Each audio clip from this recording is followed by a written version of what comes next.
ማረን፣ ይቅር በለን እንልሃለን። በሰላም ስላሳደርከን እናመሰግናለን። በሰላም እንድታውለን ፈቃድህን ቸርነትህን ምሕረትህን ላክልን። ሀገራችን ኢትዮጵያን መላውን ዓለም ሁሉ በቸርነት ጠብቅልን። መከራውን፣ ሞቱን፣ ግጭቱን፣ ረሃቡን፣ ስደቱን፣ ጦርነቱን ከዓለማችን ከሕዝባችን አስወግድልን። ሰላሙን ለሕዝባችን መልስልን።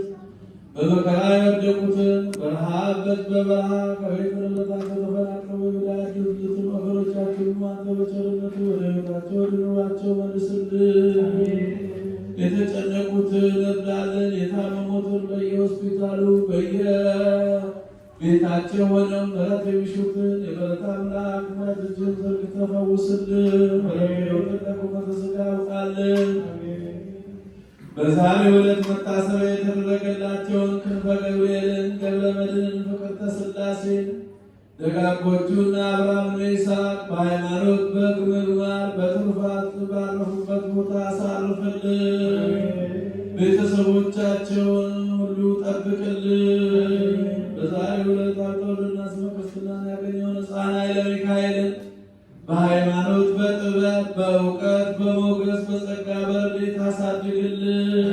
ቤተሰቡን ሁሉ ጠብቅልን።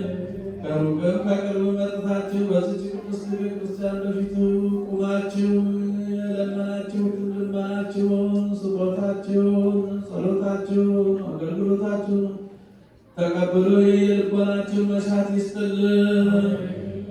ከእመቤታችን ከቅድስተ ቅዱሳን ከንጽሕተ ንጹሐን ከድንግል ማርያም ረድኤቷን በረከቷን አሳድርብን።